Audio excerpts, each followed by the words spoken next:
Um, Good evening. Probably these words may seem strange to you, so I will try to describe in the following slides and in following 10 minutes what I'm talking about. As I talk to you, I remember myself sitting on the edge of at the edge of a very rusty and cracking bed in a small shabby room, and this room was very badly furnished with broken furniture. There was a smell of bed bugs. Do you know what's that? Bed bugs, the smell. And the cockroaches were actually running all around. You could see them. And I've just arrived to the hostel of the Moscow Institute of Physics and Technology from Yerevan. By the way, do you know why I was sitting at the edge of the bed? Not to add sentiment to my story.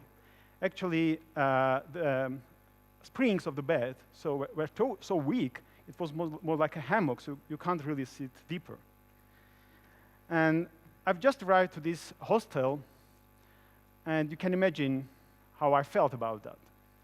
I was really lonely. I felt broken.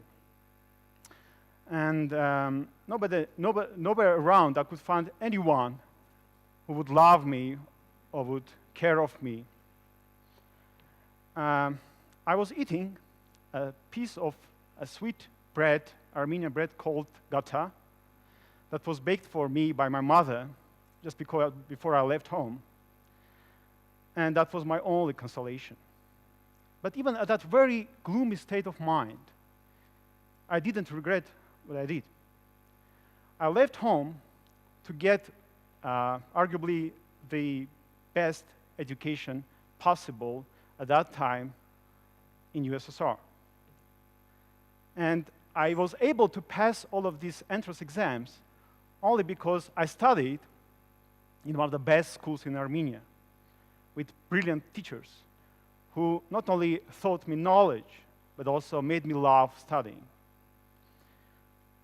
And that was in 1985, about 26 years ago. In 1989, things have changed for me because I lost my goals. The science was degrading with rapid speed in a country, and becoming a scientist without leaving the country and going somewhere else was not an option anymore. So I felt that studying hard is pointless, and I lost morale. I was actually too young, probably, and to be wise enough to understand that education has a meaning by itself.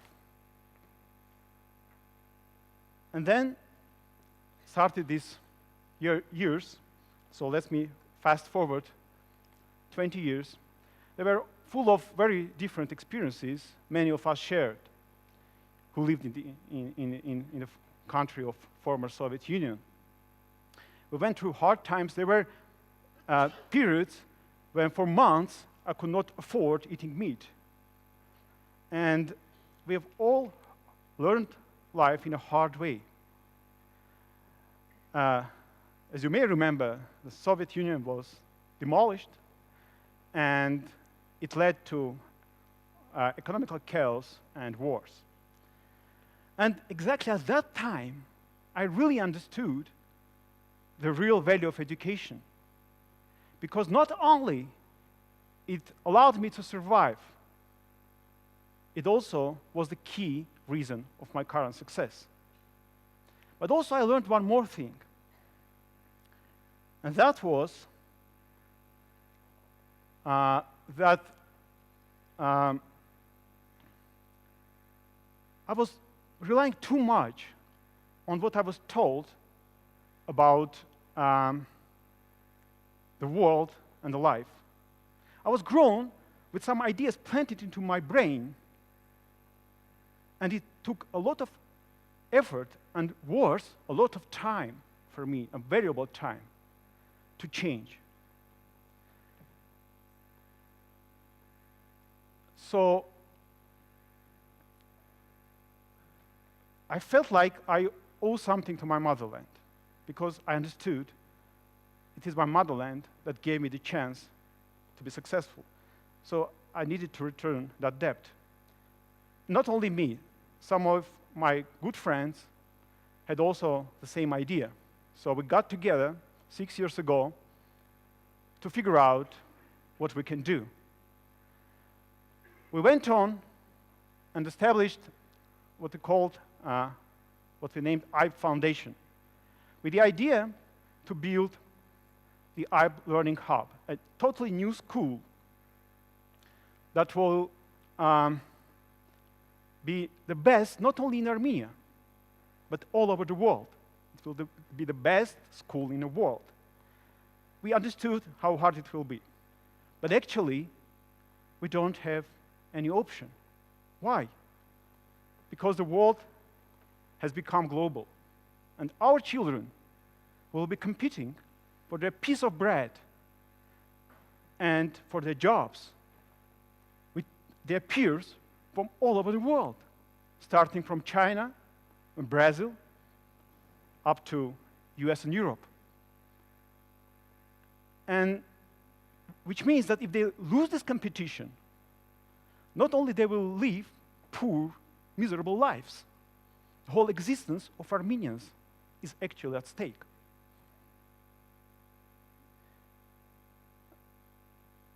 Due to the enormous effort of ABBYY team, the brilliant team that we've collected,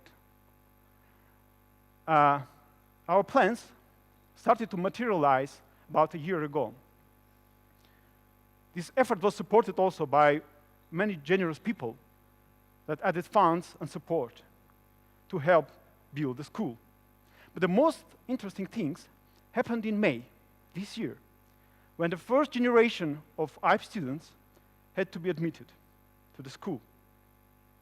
I was the part of the admission committee, and that was one of the strongest experiences in my life. After passing several exams, children had to also pass the interviews with members of admission committee. It was a mind-opening experience for both parties.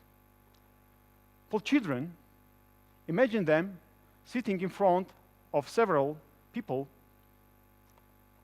and that would ask them some questions, and that was a very new experience for them.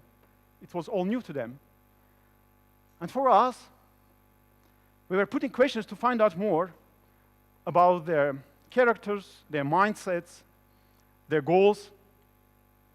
And we were amazed as we've seen depths and depths. We've actually met wonderful thinkers with brilliant minds, able to talk about very complex issues. As an example, these are the children. These are a couple of photos of them. As an example, this is what said a wonderful, brilliant young lady to the question we've put to her about what she dislikes most in adults. And what she said is actually in support of my today's talk.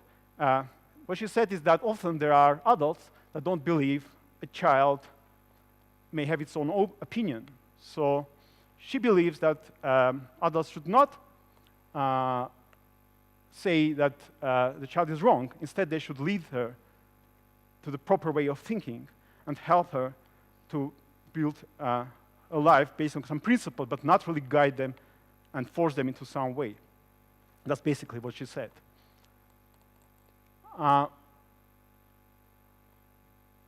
Well, I'll describe why this slide is here. Because there was an opposite experience as well. The opposite thing was that the children had to write some essays on the large variety of topics were suggested to them. But the problem was that among this large variety of topics they could write about, they've chosen only two. And it was striking how boring and dull these essays were. The same children who were able to speak openly, freely, and very interestingly during the conversation with us turned to be very constrained and dull when they were asked to write about something they know about, they were told about. And as an example, the most popular topic was about Mesrop Mashtoz, the inventor of Armenian alphabet. Many children, most of them, described him as a blessed, heroic person, very much like a king. Well, only few knew and wrote he was a monk. And nobody knew, as we found out during these interviews, that he was a very humble man, very far away as a personality from this blessed person he was described. And they were surprised to find out that things they were thought and they were told by their parents and teachers were not actually true. There are more surprises awaiting them as they started their studies in ABBYY school. It will definitely put a lot of effort to help them get rid of this dusty luggage of wrong concepts and ideas that were already put in their brains. You may remember I told a few minutes ago that it was a challenge for me to change, to get rid of this false legacy of wrong ideas about the world and the life. But while we will be able to change the students of ABBYY school, there are many more children out there. So my word goes to those who are responsible for the future of our children, to parents, to teachers, and others. Please, we are not the best, not the most successful generation, if we put it mildly. So nobody should tell our children how to live, what to do, and how to think. They are open-minded, they are clever, and they are different. Don't force them into your way of living. Don't spoil them with your life experience. Instead, you should do two things. First of all, you should provide them the best education possible and make sure they have right values, because education should always go hand in hand with values. That's the first thing. And the second thing, at the same time, let them free. Let them be different in this different world. Thank you.